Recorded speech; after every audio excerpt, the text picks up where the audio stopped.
Let's take a look at the season that was for the 2024 San Diego Padres, the questions the team must address this winter and the early outlook for 2025.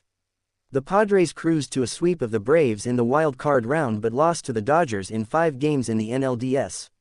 They lost a back-and-forth Game 1 before putting on a show in a raucous Game 2.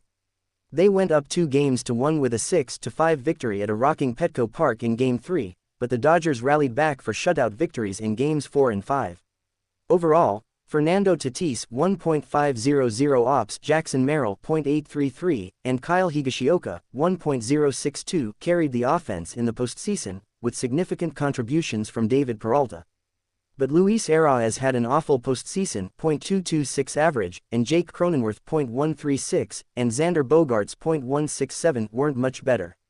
The Padres' offense finished the postseason by not scoring in 24 consecutive innings. In the rotation, Dylan Cease was the one who struggled the most, as the Dodgers got to him in Game 1 and Game 4, both Padres losses. Michael King and Yu Darvish were effective, though not always backed by run support, and the bullpen was mostly solid. Losing Joe Musgrove in October hurt and might have been the difference in a hard-fought series.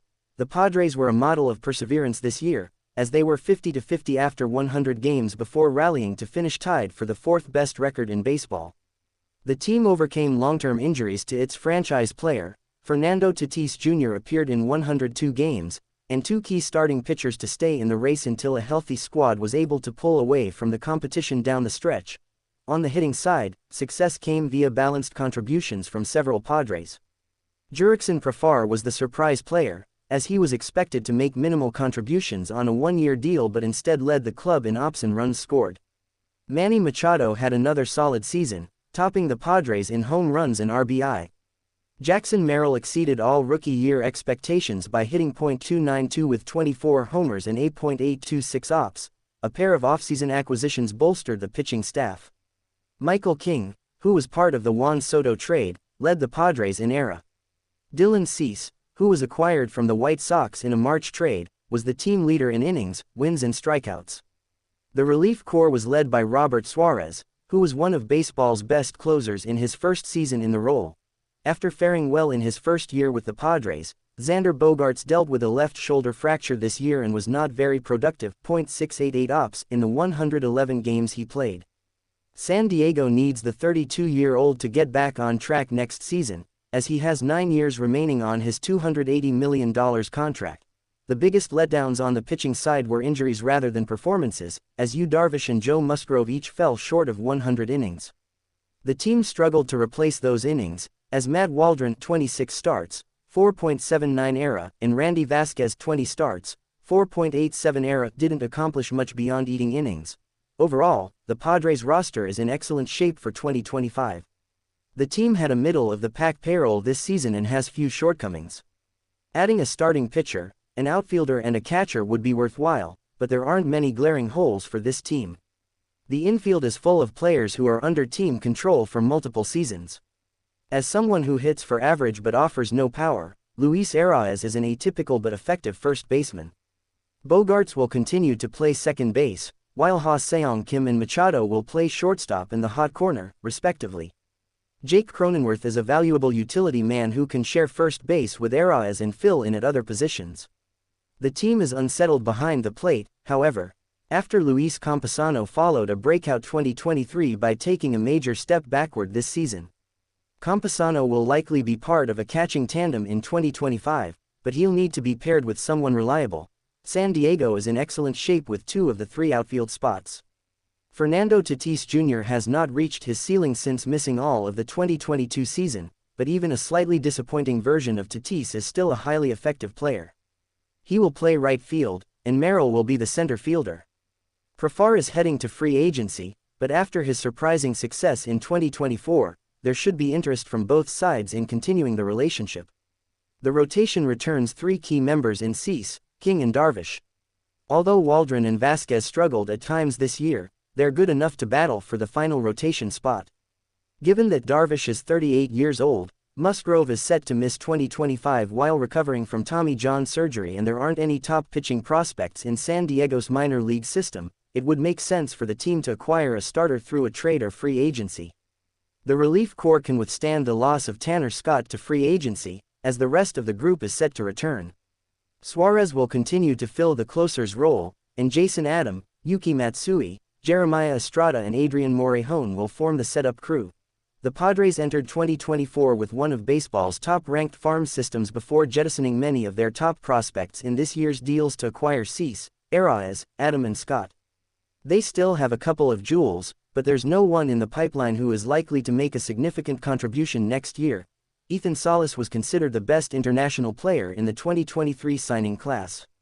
He projects as an outstanding defensive catcher whose plate skills are still a work in progress. Still just 18 years old, Salas needs at least 2 more minor league seasons. The other notable prospect is shortstop Leodalis DeVries, who was arguably the top prospect in the 2024 international signing period. Just 17, DeVries is a true 5-tool prospect. Like Salas, he will need at least 2 more years of minor league development.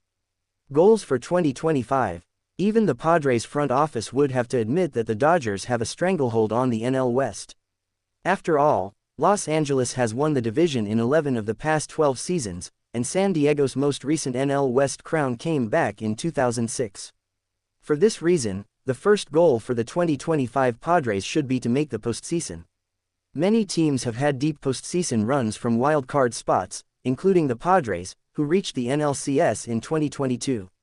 Surpassing Los Angeles should still be part of the goal and plan for San Diego, but it'll be difficult to take down a team that has posted a winning percentage of .600 or better in each of the past 6 seasons.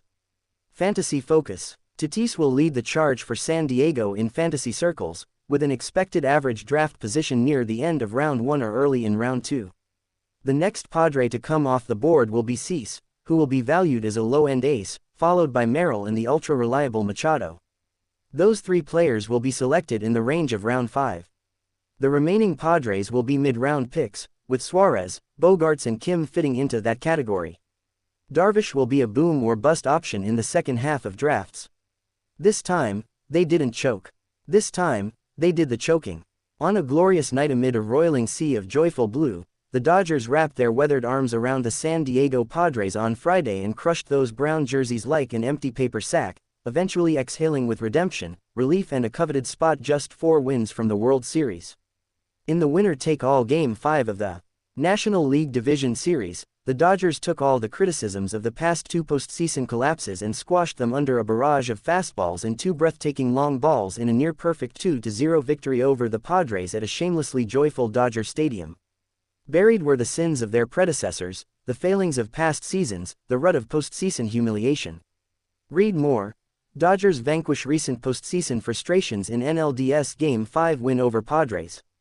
Buried, from here to Chula Vista. It was the first postseason series clinching win at Chavez Ravine with fans in attendance in 11 years and, man, what a sight. When Kike Hernandez threw the final ground ball to Max Muncy, the pavilion roofs came unhinged, 50,000 fans leaping and roaring in unison, Blake Trinan standing in the middle of it all on the mound, raising both hands to the sky as if in shock, the entire Dodgers team surrounding him and hugging and bouncing as if shouting out 2 years of October pain. I love LA, has rarely sounded louder, or lasted as long, or been so filled with hope. Later, in a Dodgers clubhouse teeming with bubbly, Miguel Rojas held up a shot glass and shouted to the group that had shut out the Padres over the final 16 innings, "Hey bullpen. This shot is for your guys." Dave Roberts then exhorted his team to keep pushing, the manager shouting, 8 more wins. And I tell you right now guys, I've never believed in a group of men more than I believe in you guys. And more importantly, each one of you guys believed in each other. They believed even though they trailed 2-1 in this series against a preening Padres team on the verge of embarrassing them. They believed even though Rojas and Freddie Freeman both suffered injuries and their starting pitching was a mess and they had only an historically 18% chance to survive. It rivals 2004 when we beat the Yankees, when I was a player with the Red Sox. It rivals beating the Braves in 2020 to get to the World Series. This is right there with it, Roberts said. To kind of win this series how we did, to kind of fall behind, and those guys coming into the postseason had a lot of momentum, speaks to the character of our guys. This is right up there. The Dodgers now host the upstart New York Mets in the National League Championship beginning here Sunday, a 7-game duel with the winner advancing to the World Series. It will feel anticlimactic, And for good reason. The Dodgers should dominate. The outmanned Mets have been advancing this postseason on little miracles. The superior Dodgers are all muscle. They proved it once and for all Friday night against a Padres team that was probably their biggest hurdle in their chase for their first full-season World Series championship in 36 years. This first series was the hard one. This was the one the Dodgers really needed. They entered the tense evening amid the memories of first-round exits in the last two postseasons, including a 2022 humiliation by these Padres. Could they shake off the demons of their history? Could they erase the memories of their failures?